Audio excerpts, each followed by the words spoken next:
Hey everybody, this is Pt.3, and we are back with part 3 of the Leading Technologies PC Partner XL rebuild. In the first video, we took the machine apart and saw the inside of the machine. And as you can see up here, that the power supply was in dire need of repairs. It had leaked. The capacitors on it had leaked all over the inside of the case. Actually, down here you can see where it, yeah. Well, in the second video, we cleaned up and tested the motherboard to make sure it was still okay. And it was, thankfully. And today we're going to be taking a look at the power supply and cleaning all this gunk off the inside of the case that capacitor dumped all over it. So, let's dive right in, and we're going to start with the case. So let's get that thing cleaned out. So the first thing I did was I took the case over to the sink downstairs, the utility sink by the washing machine. Sorry it's such a mess. So anyway, I first tried just scrubbing it with a toothbrush and some water just to see if I could get any of that gunk off of the bottom of the case. It was on there hard as rock, and the water did not touch it at all. I mean, it was on there really good. So I figured, well, that really didn't make a lick of difference, so let's try something else. So then I tried spraying it with a little bit of, non-corrosive cleaner and tried scrubbing it with a small little Scotch-Brite deal. That did a tiny bit better, but still not too much. This stuff just was not wanting to come off. Finally, I resorted to use a small metal spinny brush on my drill. That actually did phenomenal. It cut through it like butter, and I was able to get most of that gunk cut off of the, or ground off of the case. So I just went over all the spots on the inside of the case that had some nasty and got around the back side and everything else. I tried removing the power connector, but that was not coming off without a fight, so I left it and just made sure it was nice and dry when I was done. And you can see after rinsing off the inside of the case that all the corrosion seemed to dissipate and just left bare metal underneath. So that worked out a little better than I'd hoped.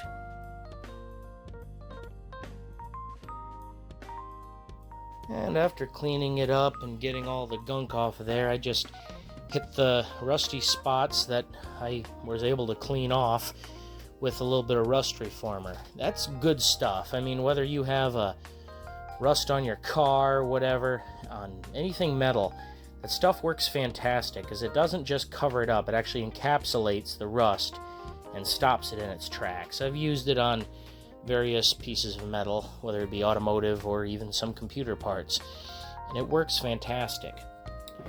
I ended up getting the bottom of the case as well. I know I'd kind of not the greatest job in the world, but it will help a lot. I wish I had silver paint, but this will do for now. It's way better than it was. So really quick, let's take a look at that power supply. So off camera, I replaced those capacitors. I kind of got started doing it and then thought, you know what, I should have recorded that. But yeah, I had to replace these 4 capacitors here because they were leaking something awful and rewrap these. Those aren't capacitors, I cannot remember what they're called. But got those replaced, and now we have to test it out because if you remember, these had leaked all over and that's what destroyed the bottom of the case there. So let's get this thing hooked up and test it out. Alrighty, so I put this plastic box in here to kind of protect the bottom of it from touching anything. Use these C-clamps to hook up the ground wires to the case. Plugged it in. Fan is hooked up and a junk hard drive, just in case, just to, make sure before I plug it into the board. So, let's power this thing on and see if anything happens.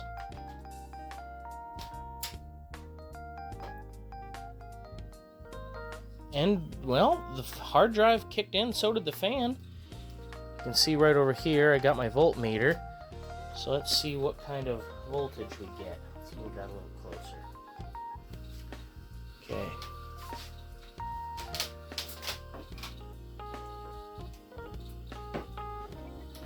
Okay. So we've got. Oops, first time.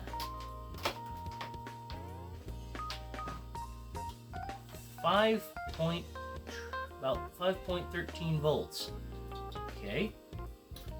Now let's test the 12 volt rail. 11.05. That's a little low, but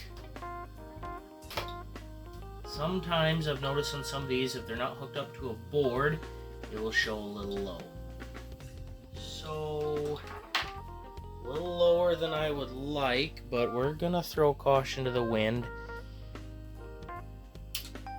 And we are going to hook this thing up to the motherboard and see what happens. Alrighty, we have it hooked up to the motherboard, got the postcard in there. Let's see what happens. Oh! Cool! So the lights are all up like they're supposed to be. Awesome. And it's going through the BIOS numbers there on the display. I'd say that's a good sign. Really quick, let's see what we got for voltage now. So now on the 12 volt rail we have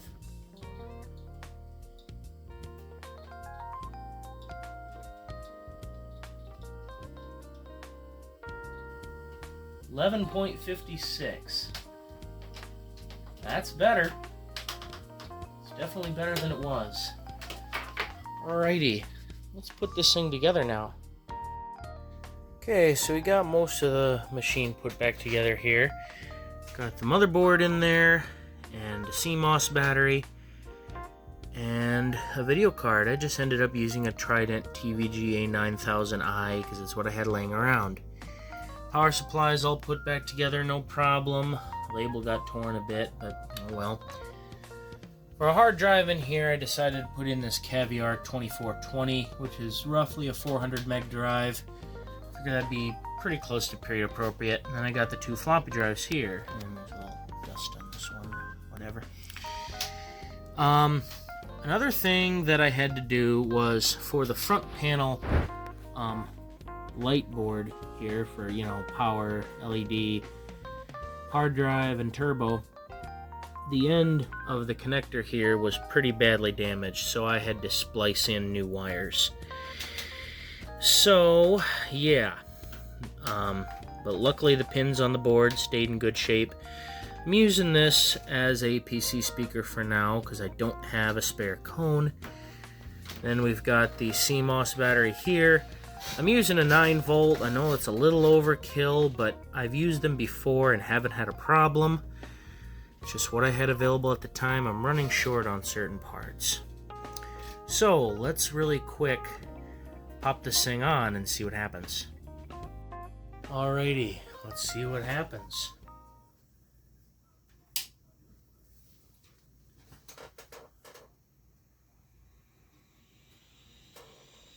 Oh, there we go. It's alive. See the lights popping up there on the machine. Doing its memory test.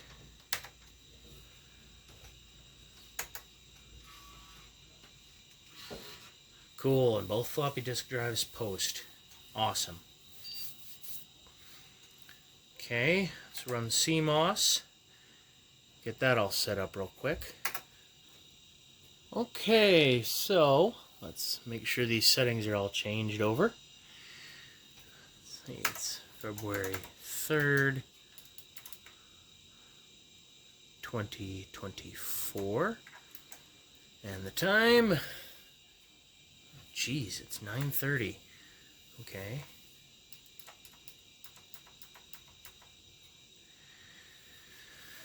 And then get this set up here. So far, so good. Okay, let's see, type 47. Let's see, we've got 989 cylinders, 15 heads, and 56 sectors. So yeah, 406 megs. Cool. VGA or EGA installed. Cool. Okay. Let's pop in a DOS diskette. Make sure this thing does what it's supposed to do.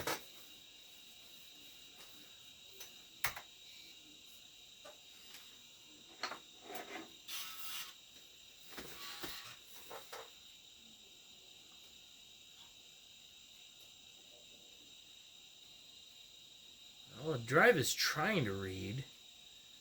It's taking an awfully long time to do it. Oh, there it goes. That was kind of strange. That took a little longer than I was thinking it would. Incidentally, this is an MS-DOS install disk. So, we're going to really quick pause here. I'm going to start installing MS-DOS on here, kind of pop the machine back together. Then we're going to add some programs on here and get everything all set up. So, we'll be right back.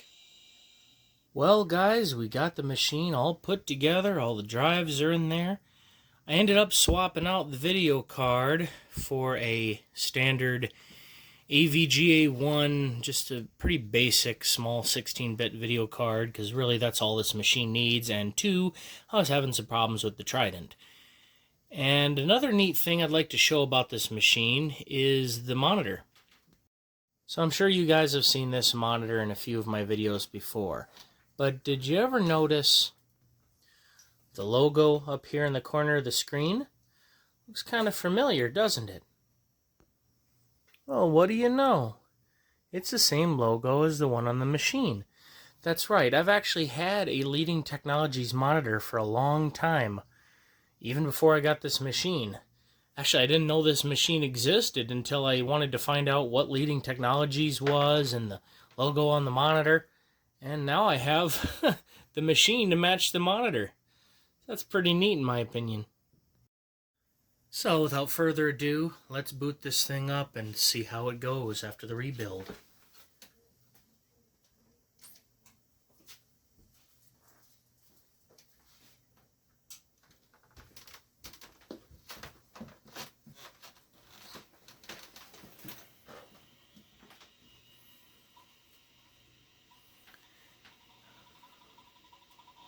Well, the hard drive is spooling up no problem, and it's doing the memory count. Two other things I added to this machine was originally it had 2 megs of RAM. I upped it to 4 because I can. And also 2 megs leaves you pretty limited. And I also added a Sound Blaster Pro 2.0 sound card to this, so I'd be able to hear sound in some of these DOS games.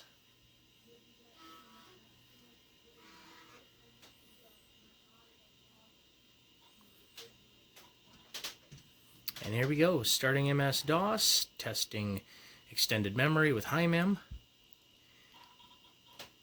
Sound Blaster settings. Also installed After Dark for DOS, the screensaver program from Berkeley Systems. And I also added HyperDOS from Leading Technologies.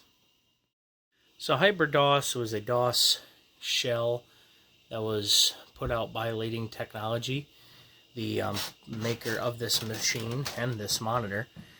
I didn't know that this existed until I watched Adrian's Digital Basement, his video about his PC partner, which is slightly taller than the one I have here. I just got the short model. But yeah, he has this program, the DOS shell, HyperDOS, a link for it on his video about the PC partner. So I highly recommend giving that a look-see if you are into this kind of thing. Check out his channel anyway. I mean, he's got great stuff on there. Anyway, with this DOS shell, we've got, learning about your system here, introduction, use, care, software, hardware, all sorts of cool stuff like that. And then Program Manager, you can add in new programs that you install into this programs box here on the right. As you can see, I added a few things. I don't know why Microsoft Windows is in here twice. Oops. So let's check that.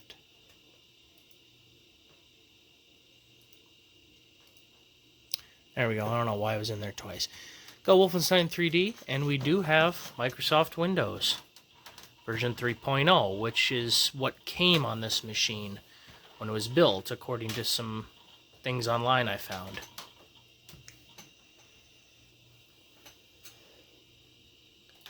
So yeah, we got Windows, Reverse C, and Solitaire, and if you've watched any of my other videos, you'll know that I am not good at this game at all. Well, maybe. Nope. Oh well. Phooey, I need to practice more. But aside from Windows, we have a couple other programs on here. We have American Megatrends Diagnostics, AMI-Diag, Talking Parrot from Creative Labs, the games Biomenace, Commander Keen 4 and 5, and a game called Math Ace, which I played as a little kid. I may have talked about this a little bit in a previous video. I may have talked about the Windows version. I can't remember. But this is the MS-DOS version.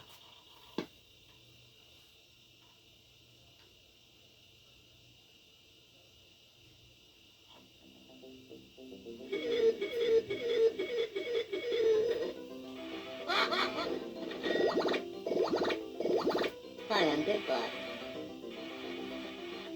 Uh-oh. Don't panic. It's just a virus has been detected.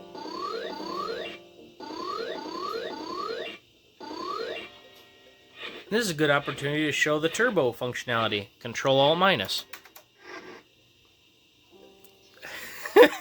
Slowed him down to a crawl. He's barely moving now. We'll see exactly what clock speed we're running at here in a second. But this is Dragon, so let's put turbo back on. Control-Alt+. And debugging is futile. We've got to stop it before it multiplies. Battle stations! Sorry, Bitbot. We'll have to try that later. But yeah, we've also got PC Map of USA, which is a neat little application for DOS. Came out in 1990 from PC Globe. And you can select different states. So, let's select my home state. Oops.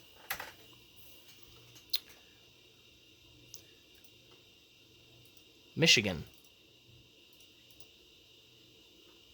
Let's see. Database.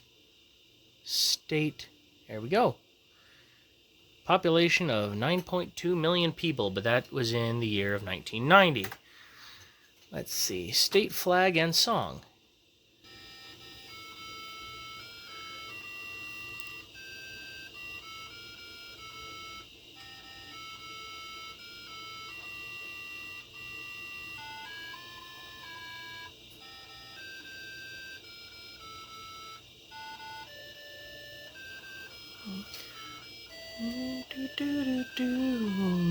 Michigan, my Michigan. Yeah, you can. It's just kind of like a little atlas thing. Pretty basic, but I mean it's cool. We got zip codes, time zones. Let's see. Enter 3 or 5-digit zip code. There used to be area codes. I'm going to say 313 is one of the Michigan codes. And I believe 248 is as well. Okay, back then there was not. I know it's an area code in Michigan now, but I guess in 1990 it wasn't yet. Anyway, let's exit out of here. Now let's test out this Sound Blaster with Biomenace. I know we already kind of tested it with Math Ace, but the music and sound effects in that aren't the greatest, so we'll do this one. Turn up the volume a little bit.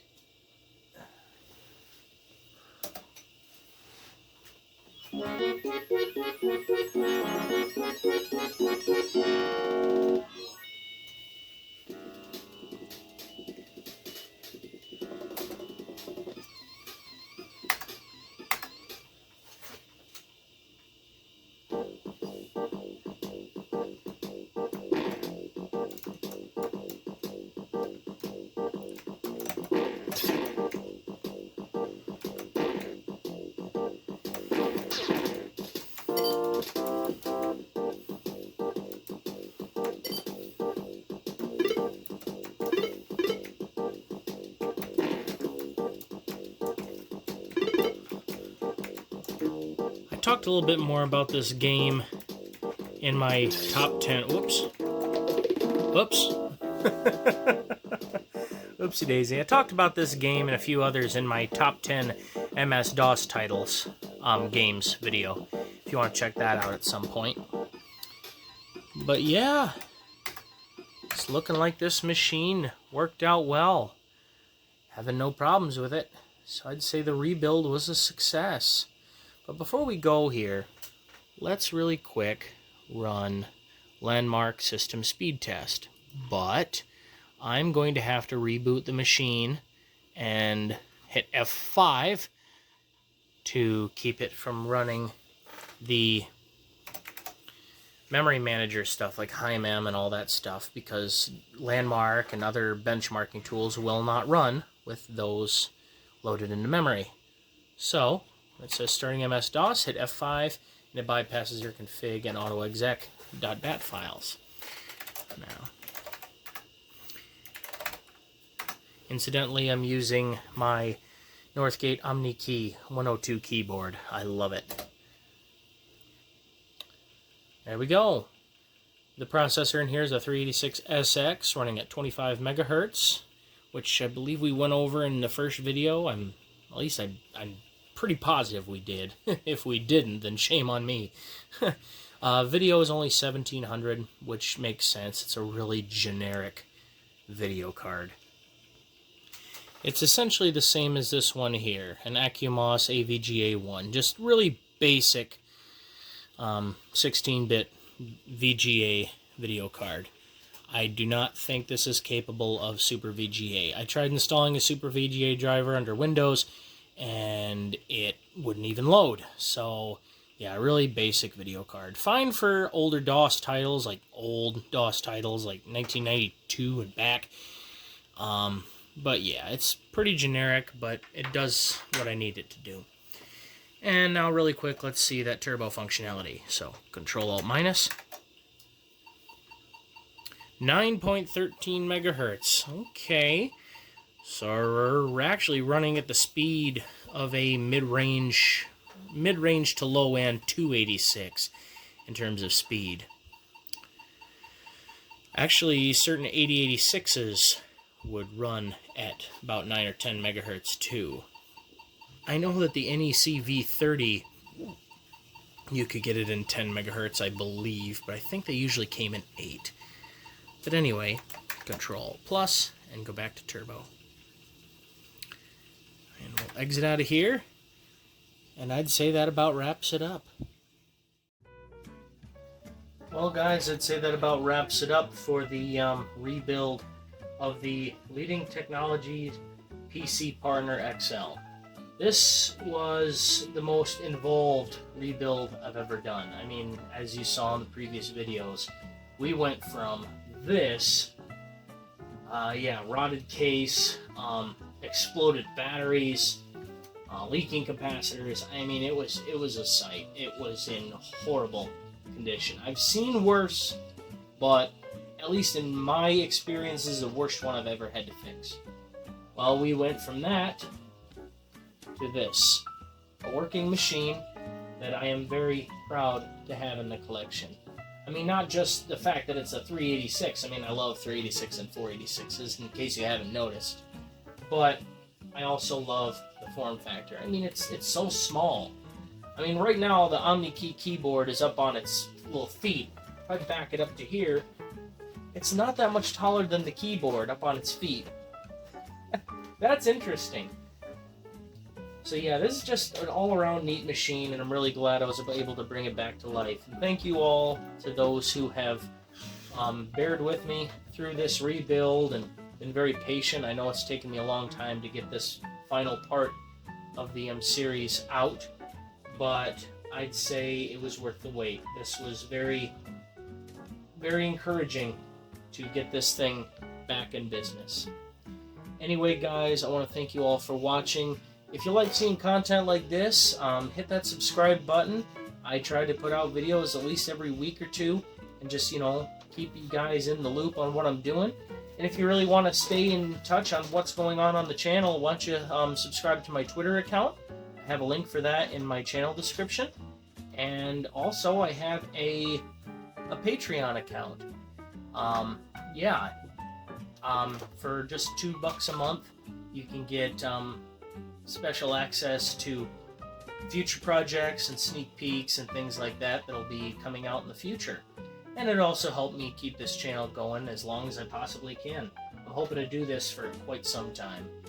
Anyway, thanks again to everybody who has subscribed. You guys are fantastic. And yeah, other than subscribing, if you like the video, hit that like button and drop me a comment. I'd love to hear what you guys have to say. I love hearing you guys' stories about your experiences with old computers and technology, operating systems, all of it. I mean, it's great. I love hearing from you guys. But anyway, guys, hope to see you in the next video, and I'll catch y'all later.